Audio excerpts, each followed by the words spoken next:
Doctor Nasreen, मेरा नाम doctor Shamaila Hanif है और मैं बतौर consultant obstetric gynaecology Fatima memorial hospital Lahore में काम कर रही हूँ। आज की जो वीडियो है वो पोस्ट डेट प्रेगनेंसी के बारे में है।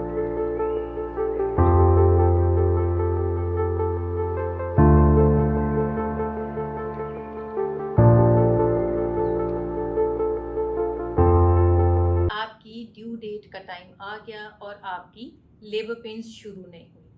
तो ये अक्सर ख़वातीन में जब लेबर पेन्स नहीं शुरू होती, जो उनको मुकर्ररा डेट दी जाती है, तो उनको ज़रा एग्जाइटी का बायस हो जाता है। उनको लगता है कि उनके साथ जो उनके कोई कॉलीग्स जो अगर जाने वाली की भी लेबर पेन्स प्रेगनेंसी साथ चल रही थी, उनको खुद ही नेचुरली लेबर पेन शुरू हो गई और वो डिलीवर भी हो गई हैं, पर उनको ऐसे कोई आसार नहीं हो रहे। तो आज ऐसी इसके बारे में हम बात करेंगे कि पोस्ट डेट प्रेगनेंसी क्या होती हैं, इसको आगे डेट से ऊपर कितने दिन तक हम सेफली छोड़ सकते हैं, इनके क्या रिस्क फैक्टर्स हैं और इसकी क्या मैनेजमेंट ऑप्शंस अवेलेबल हैं।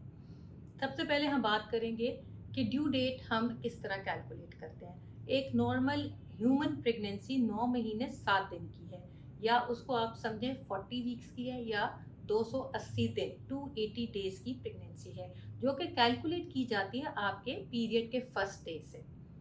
40 वीक्स को हम टर्म कहते हैं। इस जो expected date of delivery 40 weeks की दी जाती है और ये अंदाज़ा लगाया जाता है कि इस 40 वीक्स के आसपास आपको खुद ही नेचुरली लेबर पेन्स शुरू हो जाएंगी। ये ज़रूरी नहीं है कि जो एक डेट आपको दी गई है आपकी लेबर पेन्स उसी दिन शुरू होगी। वो सिर्फ आपको 40 वीक्स की डेट देते हैं और लेबर पेन्स इसके पहले भी शुरू हो सकती हैं और इससे कुछ दिन आगे भी शुरू हो सकती हैं। टर्म अगर हम बात करें तो टर्म का मतलब है 37 से 40 वीक्स, यानी कि इन 3 वीक्स में किसी भी खातून को नेचुरली लेबर पेन शुरू हो सकती हैं और वो डिलीवर हो सकती हैं। 40 वीक से ऊपर अगर दिन गुजर जाए तो हम उसको पोस्ट डेट प्रेगनेंसी कहते हैं। और अगर 42 वीक्स यानी कि डेट जो expected date of delivery 40 weeks की है, उससे 2 हफ्ते भी गुजर गए हैं और कोई लेबर पेन्स नहीं शुरू हुई और 42 वीक से ऊपर टाइम गुजर गया, उसको हम पोस्ट टर्म प्रेगनेंसी कहते हैं। तो ये इम्पोर्टेंट टर्म्स हैं जो हम जिसके बारे में हम बात करते हैं। अब हम बात करते हैं कि क्यों ऐसा होता है कि कई ख़वातीन 40 वीक्स तक उनको पेन्स नहीं शुरू हुई। अमूमन 70% ख़वातीन को 40 वीक्स की डेट जो दी गई है उससे पहले ही लेबर पेन्स शुरू आती हैं, पर 30% ऐसी ख़वातीन रह जाती हैं जिनको कोई लेबर पेन्स के आसार नहीं होते। इसकी क्या रीज़न है, ये कोई क्लियर कट रीज़न कोई पता नहीं चला, बट हाँ कुछ ऐसे फैक्टर्स हैं जिसमें देखा गया है कि पोस्ट डेट या तारीख से ऊपर जाना ज़्यादा फ्रीक्वेंटली देखा गया है। ख़ास तौर पे अगर किसी भी खातून की फर्स्ट प्रेगनेंसी है या उनको प्रीवियस प्रेगनेंसी में भी उनकी डेट से ऊपर दिन गुजर गए, या बेबी जो एक्सपेक्ट कर रहे हैं वो बेबी बॉय है, और एक अगर आपकी डेट्स में आपको थोड़ी सी गलती है तो उस सूरत में भी डेट से ऊपर गुजर जाते हैं। तो इसलिए हमेशा रिकमेंड किया जाता है कि जब भी कोई कंसीव करे, वो जो पहले 12 हफ्ते पे जो अल्ट्रासाउंड किया जाता है वो ये डिटरमिन करता है कि आपकी एग्जैक्ट डेट ऑफ डिलीवरी क्या है।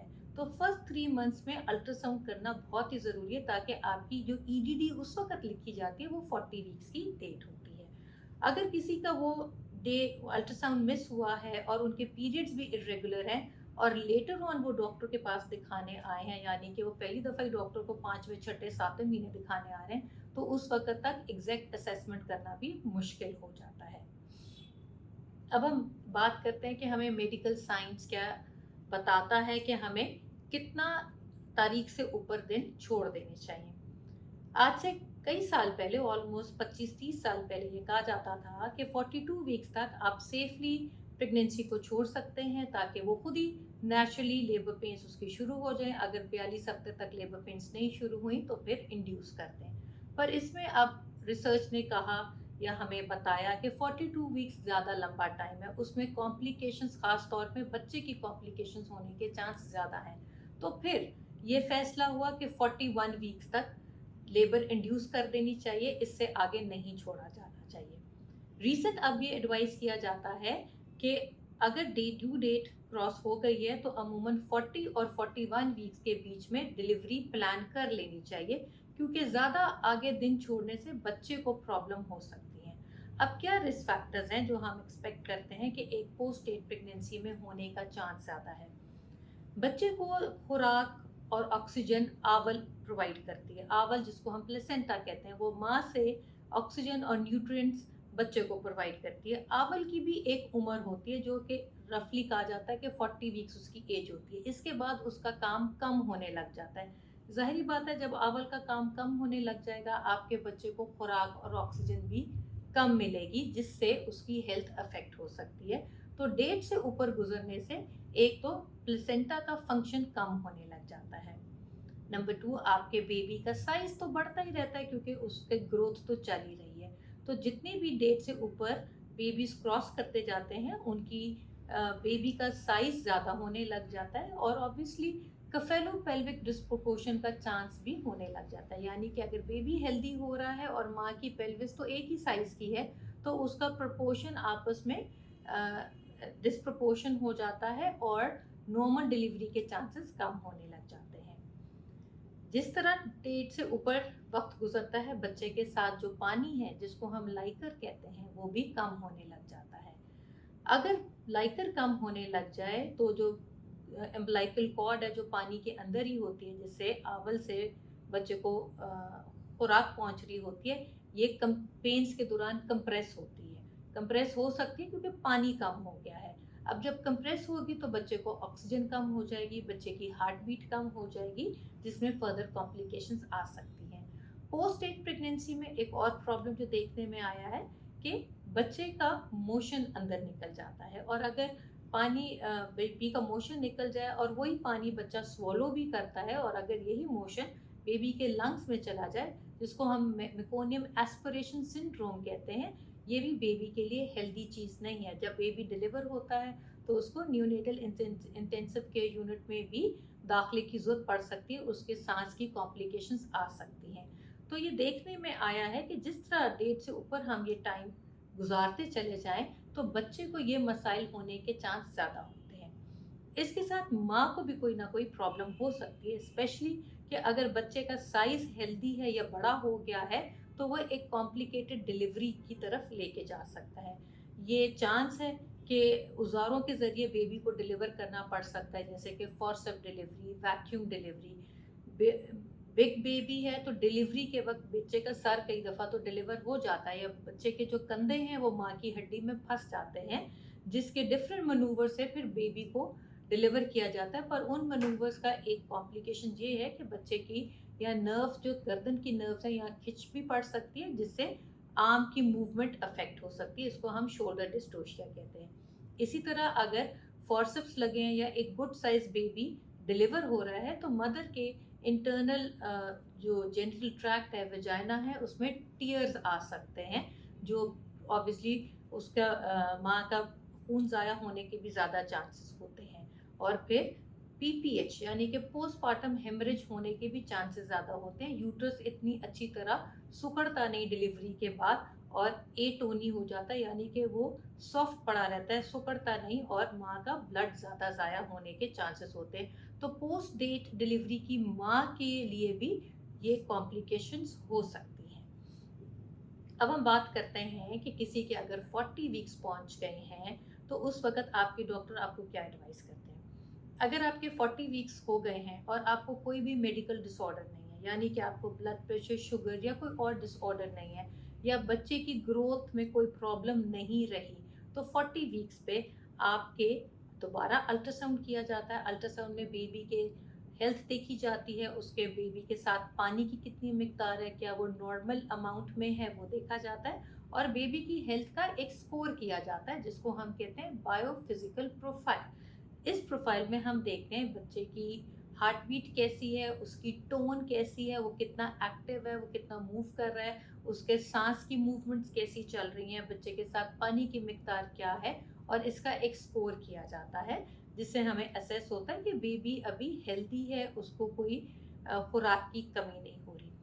अगर ये स्कोर सही है और साथ में आपका बेबी का एक नॉन स्ट्रेस टेस्ट यानी कि सीटीजी, कार्डियोटोपोग्राफी, बेबी की हार्ट का एक ईसीजी का पैटर्न लिया जाता है, उससे भी हमें बेबी की हेल्थ असेस हो जाती है। इससे हमें आइडिया होता है कि हर चीज़ ठीक है, तो आपके डॉक्टर आपसे डिस्कस करते हैं कि अभी हर चीज़ ठीक है, तो आप कुछ दिन तक नॉर्मल लेबर का वेट कर सकते हैं। ये रिकमेंड किया जाता है कि अब 41 वीक से आगे नहीं छोड़ना चाहिए, क्योंकि जो रिस्क पहले बताए उनका चांस बढ़ने लग जाता है। अगर आप 41 वीक्स तक आपके डॉक्टर आपके साथ डिस्कशन के बाद आपको नेचुरल लेबर पेन्स के लिए छोड़ रहे हैं, तो इस दौरान जो 40 और 41 वीक्स के दौरान आपको फ्रीक्वेंट चेकअप के लिए भी बुलाया जाता है। आपको ये रिकमेंड किया जाता है, एडवाइस किया जाता है कि घर में आपने रोज़ाना अपने बेबी की मूवमेंट चेक करनी है कि वो नॉर्मल होनी चाहिए, और आपको हफ्ते में 2 दफ़ा अस्पताल बुलाया जाता है। आपकी सीटीजी की जाती है और आपका इवन अल्ट्रासाउंड भी रिपीट किया जाता है हर 3 दिन के बाद, जिसके अंदर बेबी के साथ पानी की मिकदार भी देखनी होती है और बायोफिजिकल प्रोफाइल भी असेस करना होता है। अगर 40 और 41 वीक्स के दरमियान किसी भी वक्त आपको लगे कि मूवमेंट कम है, या कि अल्ट्रासाउंड में पानी की मिकदार कम आई है, या बायोफिजिकल स्कोरिंग में नंबर कम आए हैं, उस वक्त डॉक्टर आपको इंडक्शन ऑफ लेबर की सलाह देंगे। अगर हर चीज़ ठीक है, तो फिर भी आपके डॉक्टर आपको एडवाइस करते हैं कि 41 वीक से आगे जाना सेफ नहीं है। 41 से पहले ही आपको इंड्यूस कर देना चाहिए ताकि आप डिलीवर हो जाए। ज़ाहिर बात है, अगर आप 41 वीक से पहले डिलीवर होंगे तो आपके सिज़ेरियन सेक्शन होने का चांस भी कम है, और फीटल बच्चे को कोई किस्म की प्रॉब्लम या डिस्ट्रेस होने का भी चांस कम है। कभी कभी ये देखने में आया है कि 41 वीक से आगे अगर प्रेगनेंसी को ले जाया जाए, या 42 से भी आगे ले जाया जाए, तो मामूली सा चांस बेबी की स्टिल बर्थ का रहता है, यानी कि पेट के अंदर सडनली बच्चे की डेथ हो सकती है। तो इन सब चीज़ों से ये जो रिस्क को देख के ये रिकमेंड किया जाता है कि 40 और 41 वीक्स के बीच में ही डिलीवर कर देना बेहतर है, सेफ है, आपके लिए भी आपके बच्चे के लिए भी। अब हम बात करते हैं कि अगर आपके डॉक्टर ने आपको डिलीवरी का प्लान आपके साथ डिस्कस हो गया है, तो किस तरह इंड्यूस किया जाता है। ऑब्वियसली जब आपकी लेबर पेन्स इंड्यूस की जाती हैं, उससे पहले आपको इंटरनली चेक किया जाता है, जिसको हम बिशप स्कोरिंग कहते हैं।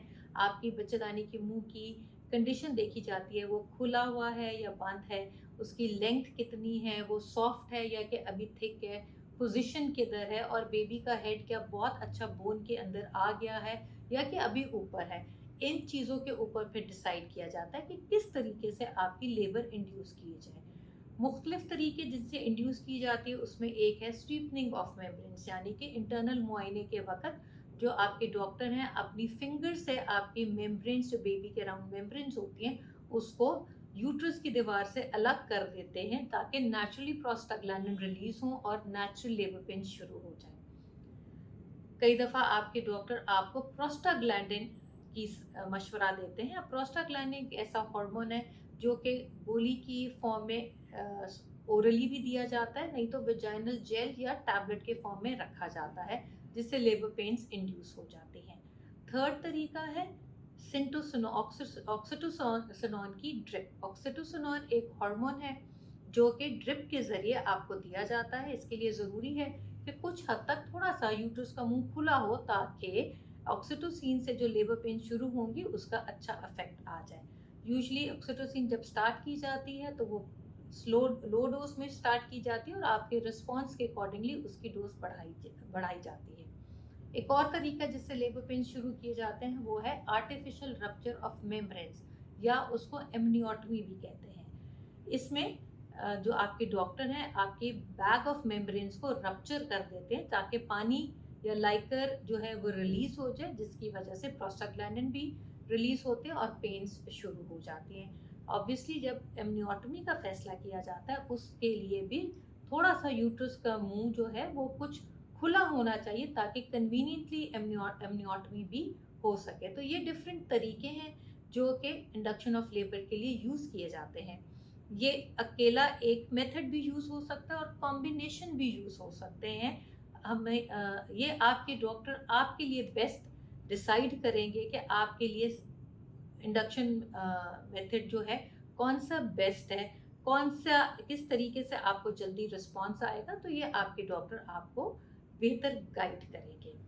सो आज हमने बात की पोस्ट टर्म प्रेगनेंसी के बारे में, पोस्ट डेट प्रेगनेंसी के बारे में, कि अगर आपकी डेट्स क्रॉस हो गई हैं तो उसमें मेडिकल एडवाइस ये है कि अगर 40 वीक्स का अल्ट्रासाउंड हर चीज़ ठीक है, पानी की मिकदार सही है, बेबी की हेल्थ बायोफिजिकल स्कोर सही है, तो आप कुछ दिन तक नेचुरल लेबर पेन्स का वेट कर सकते हैं। पर अगर आपकी खुद लेबर पेन्स नहीं शुरू हुई तो 40 और 41 वीक्स के अंदर आप अपने डॉक्टर से मशवरा करके इंडक्शन ऑफ लेबर का डिसीजन लें, क्योंकि ये देखने में आया है कि जितना 41 से आगे हम प्रेगनेंसी को एडवांस करेंगे उसमें मामूली सा बच्चे को रिस्क होने का ज़्यादा चांस है।